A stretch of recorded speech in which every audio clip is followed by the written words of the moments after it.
অষ্টম খণ্ড। দ্বিতীয় পরিচ্ছেদ। সাধনার প্রয়োজন, গুরুবাক্যে বিশ্বাস, ব্যাসের বিশ্বাস। শ্রীরামকৃষ্ণ বলিলেন, সাধন বড় দরকার, তবে হবে না কেন? ঠিক বিশ্বাস যদি হয় তাহলে আর বেশি খাটতে হয় না। গুরুবাক্যে বিশ্বাস। ব্যাসদেব যমুনা পার হবেন, গোপীরা এসে উপস্থিত, গোপীরাও পার হবে, কিন্তু খেয়া মিলছে না। গোপীরা বললে, ঠাকুর এখন কি হবে?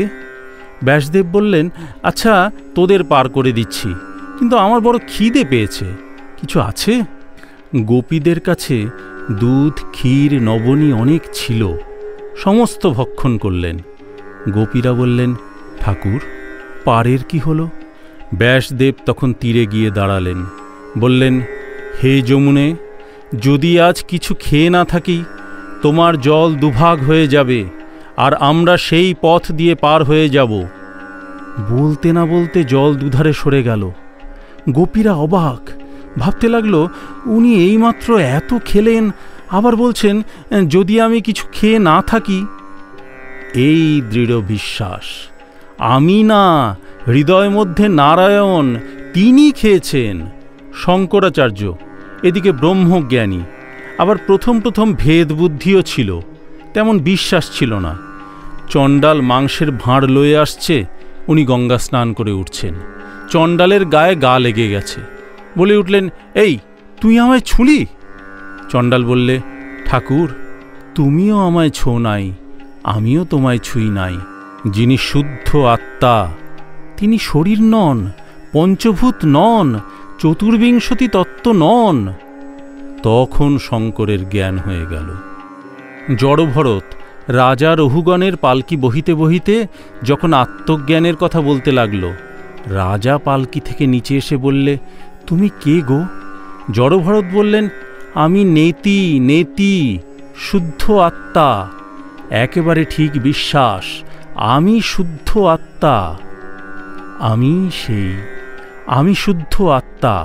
এটি জ্ঞানীদের মত। ভক্তেরা বলে এসব ভগবানের ঐশ্বর্য, ঐশ্বর্য না থাকলে ধনীকে কে জানতে পারত? তবে সাধকের ভক্তি দেখে তিনি যদি বলবেন, আমিও যা তুইও তা, তখন এক কথা। রাজা বসে আছেন, খানসামা যদি রাজার আসনে গিয়ে বসে আর বলে, রাজা তুমিও যা আমিও তা, লোকে পাগল বলবে। তবে খানসামার সেবাতে সন্তুষ্ট হয়ে রাজা একদিন বলেন, ওরে তুই আমার কাছে এসে বস, ওতে দোষ নাই, তুইও যা আমিও তা। তখন যদি সে গিয়ে বসে তাতে দোষ হয় না। সামান্য জীবেরা যদি বলে আমি সেই, সেটা ভালো নয়। জলেরই তরঙ্গ, তরঙ্গের কি জল হয়? কথাটা এই, মন স্থির না হলে যোগ হয় না। যে পথেই যাও, মন যোগীর বশ, যোগী মনের বশ নয়। মন স্থির হলে বায়ু স্থির হয়, কুম্ভক হয়। এই কুম্ভক ভক্তিযোগেতেও হয়, ভক্তিতে বায়ু স্থির হয়ে যায়। নিতাই আমার মাতা হাতি, নিতাই আমার মাতা হাতি, এই কথা বলতে বলতে যখন ভাব হয়ে যায়, সব কথাগুলো বলতে পারে না, কেবল হাতি হাতি, তারপর শুধু হা। ভাবে বায়ু স্থির হয়, কুম্ভক হয়। একজন ঝাঁট দিচ্ছে, একজন লোক এসে বললে, ওগো অমুক নেই, মারা গেছে।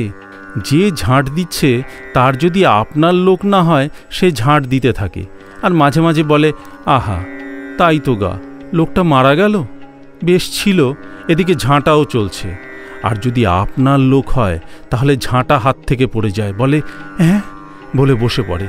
তখন বায়ু স্থির হয়ে গেছে, কোনো কাজ বা চিন্তা করতে পারে না। মেয়েদের ভিতর দেখো নাই, কেউ যদি অবাক হয়ে একটা জিনিস দেখে বা একটা কথা শুনে, তখন অন্য মেয়েরা বলে, তোর ভাব লেগেছে না কিলো? এখানেও বায়ু স্থির হয়েছে, তাই অবাক হয়ে হাঁ করে থাকে। সোহহং সোহহং করলেই হয় না। জ্ঞানীর লক্ষণ আছে। নরেন্দ্রর চোখ সুমুখ ঠেলা, এরও কপাল ও চোখের লক্ষণ ভালো।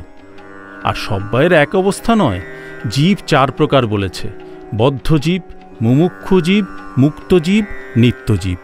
সকলকেই যে সাধন করতে হয় তাও নয়, নিত্যসিদ্ধ আর সাধন সিদ্ধ। কেউ অনেক সাধন করে ঈশ্বরকে পায়, কেউ জন্ম অবধি সিদ্ধ, যেমন প্রহ্লাদ।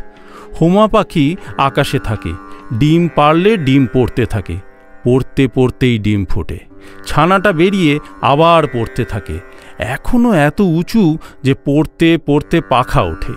যখন পৃথিবীর কাছে এসে পড়ে, পাখিটা দেখতে পায়, তখন বুঝতে পারে যে মাটিতে লাগলে চুরমার হয়ে যাবে। তখন একেবারে মার দিকে চোঁচা দৌড় দিয়ে উড়ে যায়। কোথায় মা, কোথায় মা? প্রহ্লাদাদি নিত্যসিদ্ধের সাধন ভজন পরে, সাধনের আগে ঈশ্বর লাভ। যেমন লাউ কুমড়োর আগে ফল, তারপরে ফুল।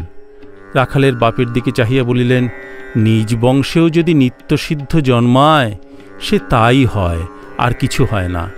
ছোলা বিষ ঠাকুরে পড়লে ছোলা গাছই হয়। তিনি কারুকে বেশি শক্তি, কারুকে কম শক্তি দিয়েছেন।